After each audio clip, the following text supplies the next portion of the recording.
Alright, take two. I live in a very small town. I can get around here in about an hour and see all that there is to see, Everything that's worthwhile seeing anyway. Um, I come from Ketchikan, which is a slightly bigger town.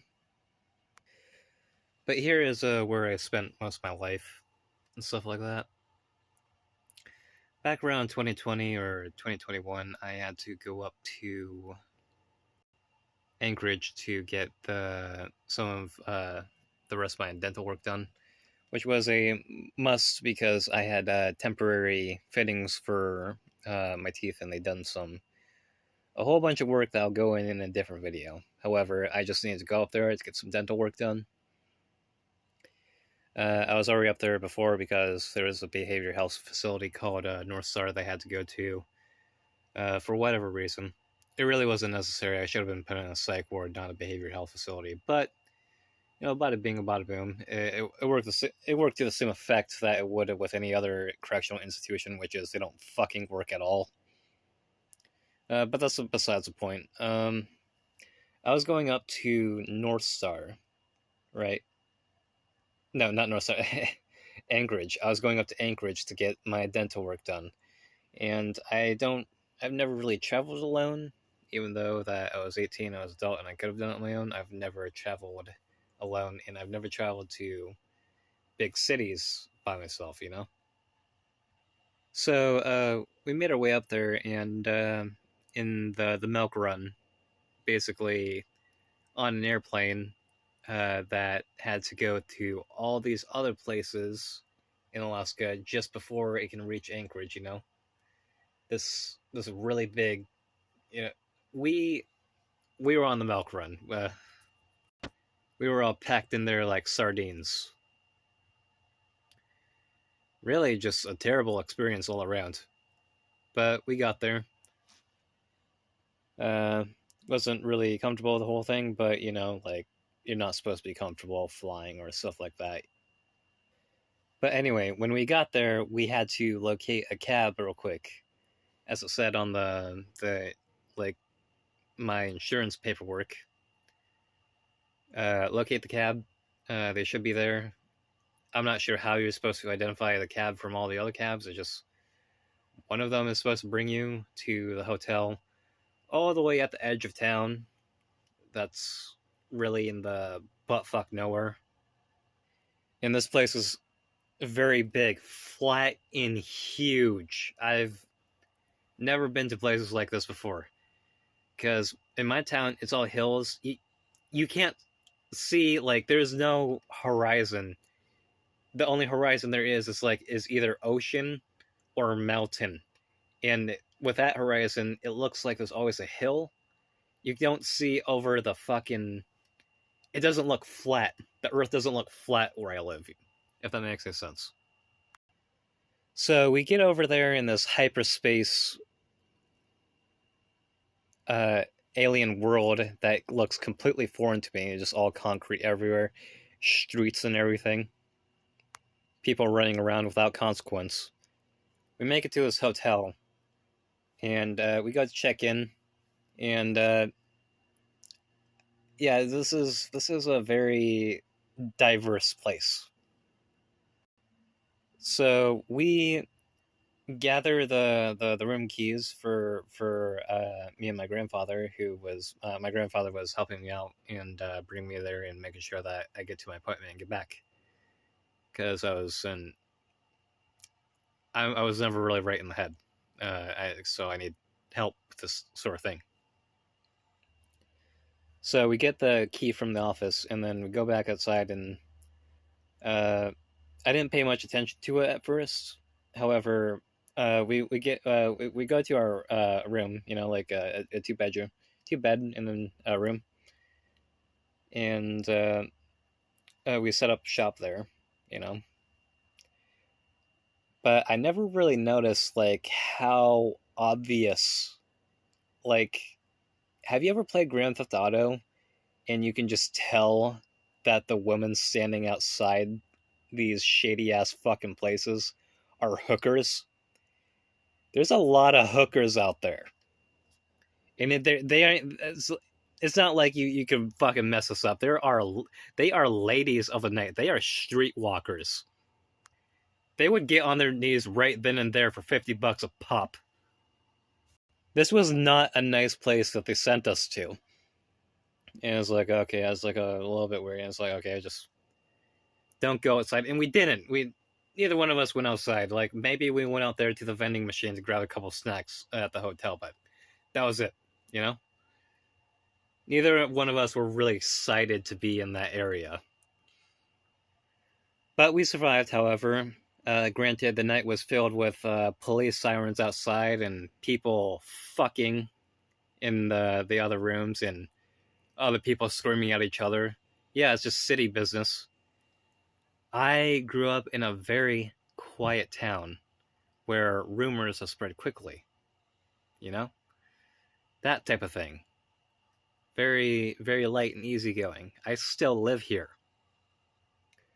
But for whatever, I don't understand why city people pride themselves as being city people. Like, if you live in a city, you live in a shitty fucking place. I don't move to a small town. Life is a lot quieter. It's a lot simpler, if that's a word. You know, it's, I'm sorry. It's like I'm really sorry. It's like if you live in a city, like I don't mean anything by it, but it's just not what I'm used to. I mean, small towns have the downsides too, but they're a lot easier to just they're not real explosive or ball in your face, and they don't have you on edge all the time like city does. Even Ketchikan is a little bit wild, even though it's a very very small city. So the next day comes, we have time to kill, and we go and get breakfast. Breakfast was pretty good, you know, the brunch and stuff. It's very tasty. It's like I either had like flapjacks or like some eggs and bacon or something like that. It was very nice with a glass of orange juice. You know what I'm talking about, the good things. You know, the very good things. But then we had to go somewhere around the city. Uh, I think we were given like some amount of like allowance to go look at stuff, and my grandfather has never been a real big shopper, so we did not get anything. We walked around the mall for a little bit, and this mall had stories. This mall was huge. It was connected to a parking lot, and I'm not sure how you're fucking supposed to navigate your way through this giant alien. Like, it felt like an alien platform the entire way we were there. There was so many people.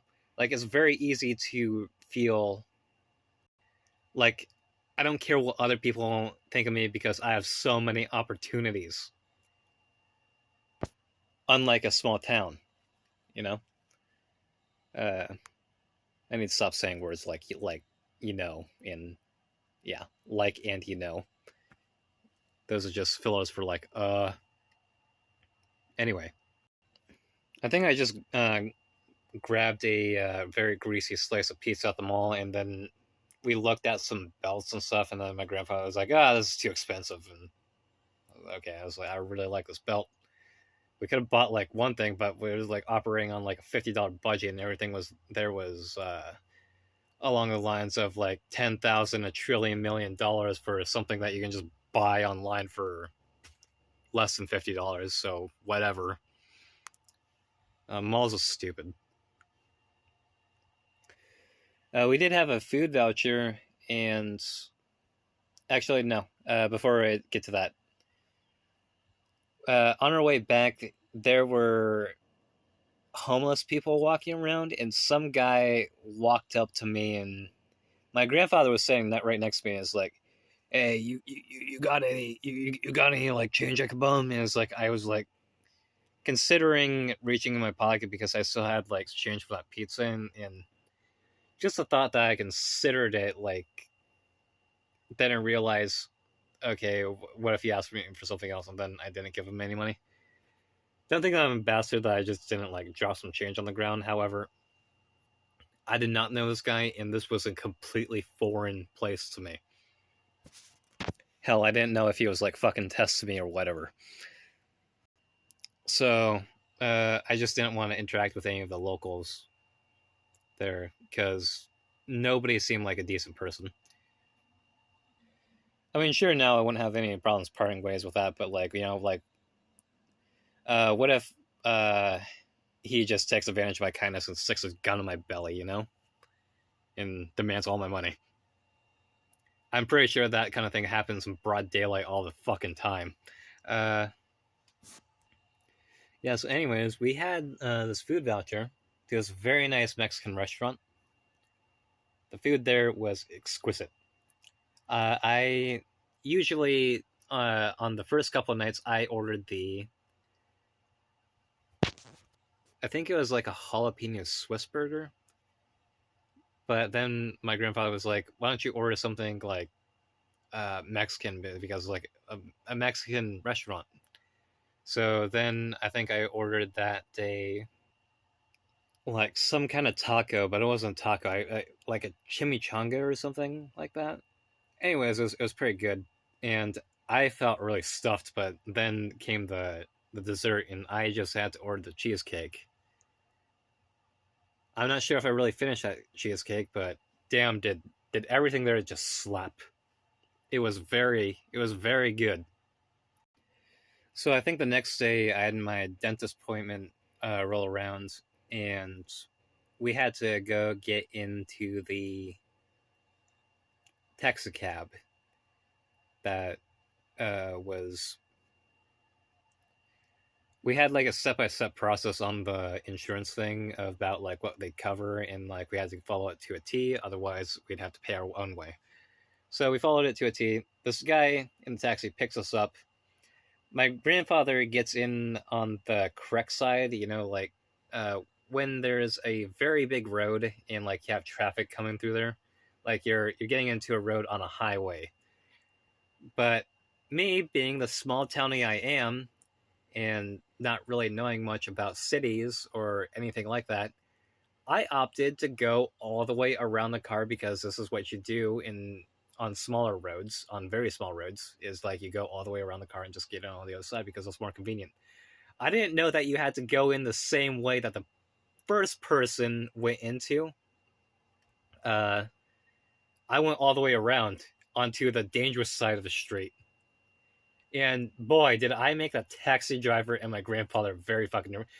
My grandfather was just gonna scoot over and let me in on that on the side, but no, I walked all the way around that bitch, swung open the car door into oncoming traffic, and like I just like I thought like there was like way back there was a ton of traffic coming that this way, but they looked miles away. It was only until like I closed the door that like I realized is like, oh, if it was just a second later, that car door like that car would have taken that door off in a second because they can't slow down because their car is coming behind them. And that's when I realized was like, oh shit, I fucked up. And the taxi driver was like, oh my god, that was so close. I was like, don't ever do that again. And my grandfather was like, you're supposed to get in on the same side as me. It's like, okay, okay, okay, I get it. Really can't fuck that up twice, especially if I got fucking ripped off in the door fucking handle and splattered on the side of the road and oncoming traffic. But that's again about being a small town compared to city life. Is I never knew that was a thing, and if I had known, then I wouldn't have taken that route. But you know, you have to live and you learn. And I mean, like I just feel fucking stupid just thinking about it because like it just seems like common sense that you would get in on that side of the car. Is like I'm overthinking it. You know, I fucked up once and I won't do it again. So we're on our way. We're on our way to my dental appointment. This guy on the that ear device, that Bluetooth ear device that acts like a phone. Yeah, he's some other language talking to someone on the phone, and he's like, "Oh, we got to pick someone up real quick." And like we didn't say anything, but like uh, me and my grandfather were like, you know, we were how you'd say okay, whatever. He falls over, picks this one woman up, and she gets in the car, and like she is like looks like a lady, has a person, stuff like that. And when she gets in the car, I didn't know that at first. I didn't notice this at first. However, when we start to drive off and stuff like that, I begin to notice a smell, a certain type of smelly smell, a certain type of smelly smell that smells smelly. But me and my grandfather were too polite to say anything about it. However, and I'm not sure if my grandfather has great smelling these days, but I smelled something. It smelled like perfume, and I have some kind of sex toy in my ass. This woman smells like an open ass trying to cover up with Axe and perfume and whatever. But whatever it was is like whatever kind of alcohol based perfume just exacerbated the smell of overwhelming amounts of sex.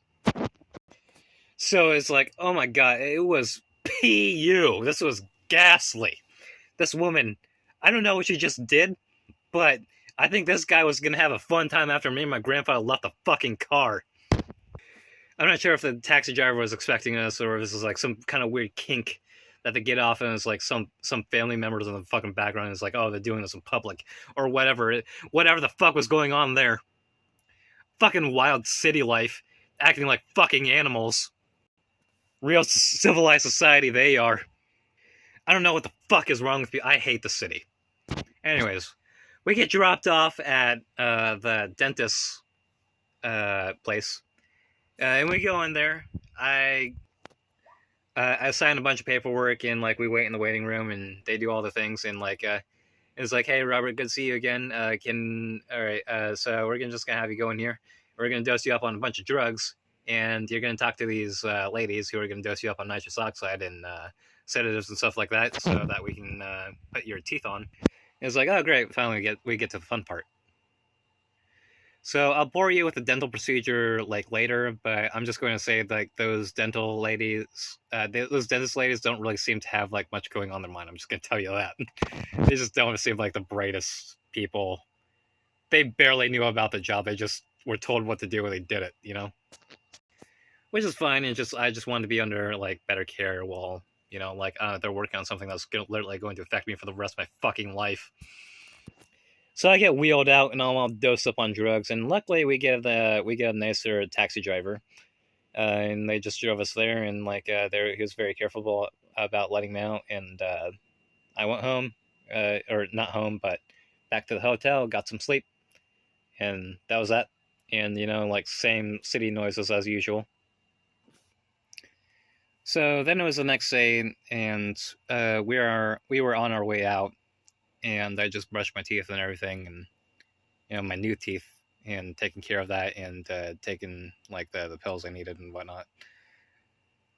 We go to check out at the counter, and as we were checking out, there's this guy who ran in there. He was super out of breath. He was like, he was like, I just got assaulted. I just got assaulted in the alleyway. And he couldn't call the police for whatever, but he begged like the person behind the counter into just like, I don't know who just assaulted me, but you need to call the police right now. And geez, this type of place, Anchorage is like the like first most like crime city. Is basically we're in the bad part of crime town, so really shouldn't be a surprise. But like, I was glad to get the fuck up out of there because. By the way, if you're in a bad city in the bad spot where crime happens, get out of there. Don't hang around for whatever reason. Take your paycheck and go. Just anywhere. Please. Do that. If you're a good person, if you're a piece of shit, please stay there. You belong there. If you're a drug head, alcoholic, whatever, just stay where you belong. Be humble, please. We get the taxi ride back to the airport, and we had some time to wait. So we ordered some McDonald's, and I never really liked the breakfast menu, but like I think I got like an egg sausage something or like a burrito or whatever, and then I had a shake, a strawberry shake, not like a shake, more like a smoothie, and that combination upset my stomach like no fucking other. I didn't notice that first. I didn't notice that first until we got onto the airplane and we started taking off. And then my stomach did this weird bubbly thing. So then I thought, oh boy, it's going to be a whole ordeal now. And as we were taking off, I felt like a sinus pressure, like right in my forehead, like in this area between the eyebrows. And it felt like, as time went on, it felt like it was like someone stabbing me in the fucking skull. And my stomach just felt horrible, like achy and shitty, and like I just felt like I was going to explode out of every orifice because of the amount of pressure, the air pressure. And we were packed in like a bunch of sardines, and like there are people trying to go to the bathroom. There's like 5 people trying to go to the bathroom as like we hit the other stops along the way, and there are like 10 people trying to go out along with like 7 people trying to get into the bathroom. So much to the point where they had to instruct people like to sit down to let all the people get off before you go to the bathroom. So I'm not able to use the bathroom to throw up or take a shit or do anything I need to do. And the stewardess and stuff like that, they were just like almost giving me attitude for my shitty behavior. And I can get it working customer service, but like, what the fuck? I was very ill, and these people are treating me like shit. So, anyways, after being treated like a canned sardine, we got off the flight. I was just laying down on the bench, just like getting ready for the next flight back to home, or the next ferry back to home. I'm not sure. I don't remember which, but like I was just laying down and just like, ugh, feels so bad. It was like my grandfather was like trying to like give me water and stuff.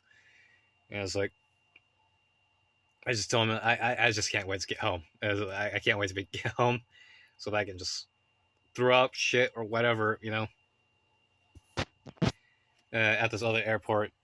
And we got on the plane. It was an uncomfortable ride home, and it was an uncomfortable drive home. But once I got home and I did all my business, I felt a lot better. And that was. I need to make a whole entire video about flying, because that's a whole ordeal. That was not the tip of the iceberg. Like it's a lot more hellish than you could ever imagine. And I doubt even the people in first class have it good, because like flying in general is just a bad thing. It's not good for anybody. All right, so this has been a talk show. I am currently laying in bed, and I am still healing. This has not been a talk show. This has been my experience going up to Anchorage and how I'm a townie. But I hope that I hope that you enjoyed it. If you enjoyed this video, this 23 or 24-minute video for whatever reason, be sure to leave a thumbs up. And if you disliked it, leave a thumbs down and leave a comment for the algorithm. And I appreciate you guys, and I'll talk to you later.